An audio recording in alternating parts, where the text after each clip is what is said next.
but now to turn around and back again. I made my bed and now I lay my head in it. Une nouvelle mobilisation s'est tenue à Saint-Dizier contre la fusion des deux centres hospitaliers. Ouvrez les cinémas, tel était l'objectif de la manifestation ce dimanche. Malgré la crise sanitaire, le musée barrois de Bar-le-Duc est toujours actif.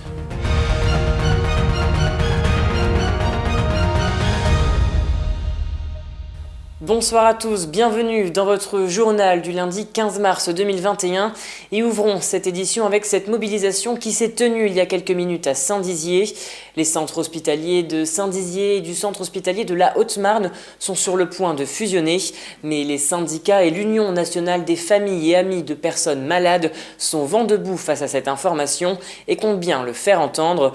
Aujourd'hui, ils étaient une cinquantaine de personnes réunies devant l'hôpital André Breton. On écoute leurs revendications au micro de Manon de Fontis.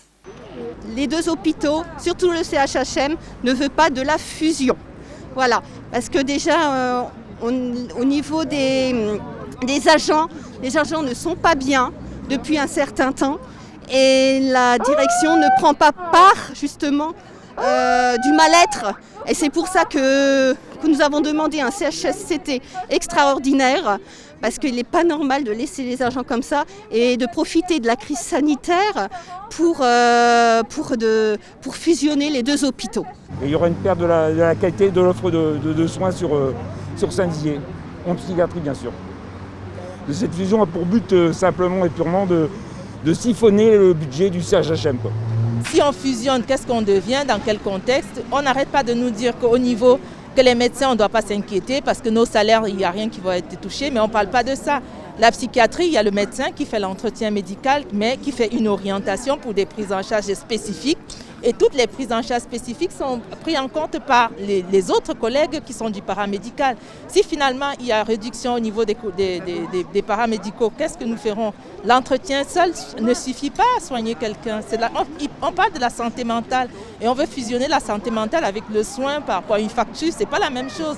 La fracture, on part, on fait un plâtre et puis on n'a pas besoin de temps comme ça pendant longtemps, de prendre du temps, de mettre des activités, d'accompagner le patient au quotidien. En quoi est-ce que se rassembler pourra faire qu'on soit plus puissant? Et chaque fois on nous dit ça. En quoi est-ce que ça va nous rendre plus puissants? J'en sais rien. Nous, on veut juste soigner et soigner correctement. Et il y a quelques jours, nous avons rencontré le nouveau directeur du centre hospitalier de Saint-Dizier et du centre hospitalier de la Haute-Marne, M. Fabien Kless. Et à cette occasion, nous l'avons interrogé à ce sujet. Écoutez. On n'est pas du tout sur une fusion économique, on est sur une fusion pour optimiser nos prises en charge, pour optimiser nos fonctionnements, où il n'y a pas d'enjeu financier derrière. On tire les avantages sociaux acquis vers le haut. Ça va nous permettre d'être visibles territorialement, donc sur le GHT, mais également au niveau régional, puisqu'on sera malgré tout un établissement de taille nettement plus significatif. On peut espérer que ça peut avoir un effet sur l'attractivité médicale et également soignante, qui par ailleurs nous fait un peu défaut à l'heure actuelle. Dans le cadre de l'opération nationale Ouvrez les cinémas, le ciné-quai de Saint-Dizier était ouvert ce dimanche, non pas pour projeter un long métrage, mais bel et bien pour faire part de son mécontentement. En effet, les équipes de l'établissement, accompagnées de quelques bragards et élus, se sont mobilisées devant la structure pour faire passer un message clair et collectif ou rouvrir les cinémas. Un reportage d'Élise Chartier. La vie sans cinéma, c'est comme l'eau fraîche sans amour. Devant le ciné-quai, ce n'est pas une file d'attente que l'on voit, mais un groupe en colère et impatient, revendiquant la liberté d'accéder à la culture. Sous la pluie, ce dimanche était un anniversaire un peu particulier. Il y a 1 an, et pour la première fois, les salles ont fermé leurs portes, soit 235 jours au total depuis cette date. On en a marre, on n'a plus rien. En fait, on n'a plus de loisirs, on n'a plus rien. Donc stop quoi, stop. Parce qu'il y a des incohérences. On n'a pas trop les moyens d'avoir des loisirs. Le cinéma, c'est abordable. Et même ça, on nous le retire, quoi. Je ne comprends pas qu'on empêche les cinémas de tourner, vu la grandeur des salles. Il devrait y avoir un minimum autorisé pour rentrer dedans avec les gestes barrières. C'est empêcher les gens d'accéder à la culture. Je trouve ça aberrant. C'est pas normal qu'on nous retire une liberté qu'on a toujours connue. parce qu'il y a un virus qui circule et il ne circule pas plus au cinéma qu'il circule dans un métro. Accompagné de nombreuses pancartes à slogan indigné, ce fidèle public a répondu à l'appel au rassemblement dans le cadre d'une opération nationale. À cette occasion, les confiseries bientôt périmées ont été distribuées, ainsi que des places gratuites.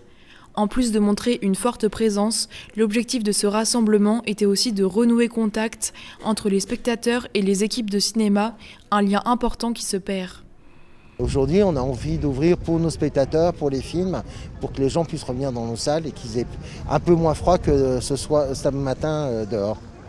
Moi, je sais que je vais avoir, avec toutes mes équipes, un vrai combat pour revenir Mais la preuve, aujourd'hui, ça montre ça quand même, que les gens ont envie de revenir au cinéma et d'arrêter de regarder des films sur des plateformes. Je pense qu'il y a un vrai combat, mais ce combat, je suis très content qu'on le fasse et il faut vraiment qu'on y arrive, quoi. Parmi les bragards habitués, la municipalité était présente. Elle tenait, elle aussi, à apporter son soutien dans cette mobilisation. C'est notre cinéma, c'est le cinéma des bragards. On est tellement fiers de notre ciné-quai avec cette tour Mico qui est là. On a besoin que ça rouvre. Voilà, on n'en peut plus. Et c'est ça qu'on vient dire ici. Franchement, c'est tellement grand une salle de cinéma. On pourrait quand même rouvrir avec des mesures sanitaires. Nous, c'est notre conviction. Je crois en cette phrase de Dostoïevski, la beauté sauvera le monde. On en a besoin. Et donc, on a soif de ça. C'est pas quelque chose de non essentiel, c'est faux.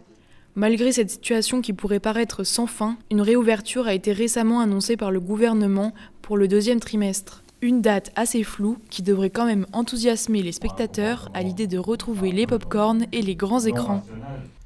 Et le cinéma Pierre Brasseur à Vitry-le-François s'est également mobilisé. Et on poursuit cette édition avec l'image du jour. Ce samedi, nous vous faisions part de la délocalisation du centre de vaccination de Saint-Dizier dans l'ancien Décathlon.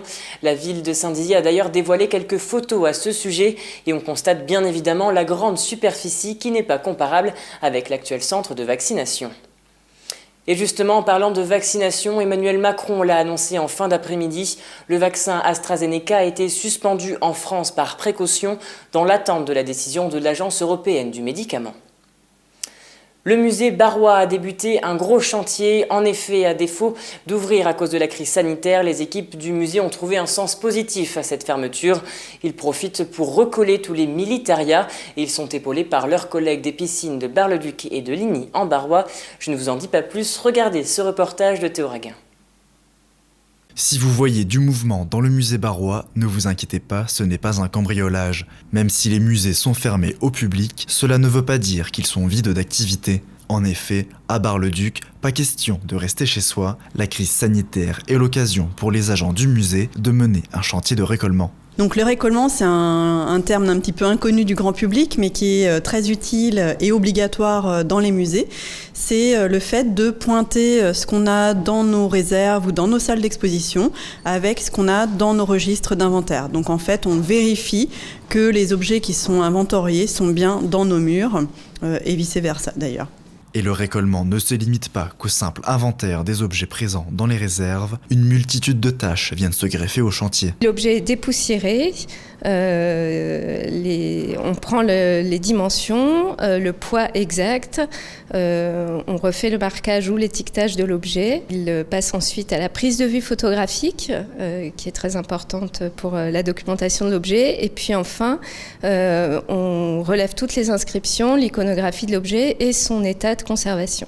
Actuellement, la collection en chantier est celle des militariats, armes, armures ou encore tout autre objet de guerre sont passés au peigne fin. Et pour examiner les 700 pièces présentes dans les réserves, les agents du musée ont dû faire appel à quelques renforts. On a profité du fait que d'autres établissements de la collectivité sont fermés, à savoir les piscines, pour embaucher en quelque sorte nos collègues des piscines de Bar-le-Duc et Ligny-en-Barrois qui viennent en renfort sur ce chantier.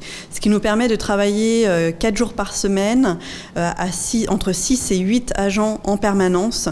Donc, ce qui permet d'avancer beaucoup plus rapidement que ce qu'on aurait fait nous tout seuls, équipe du musée. Mais même si la fermeture des musées n'a pas que des points négatifs, la réouverture au public se fait tout de même attendre, car au bout d'un moment, il n'y aura plus rien à récoller.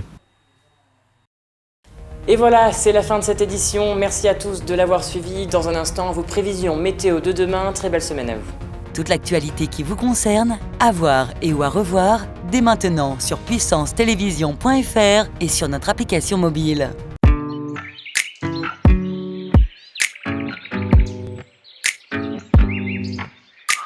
It's too late now to turn around and back again. I made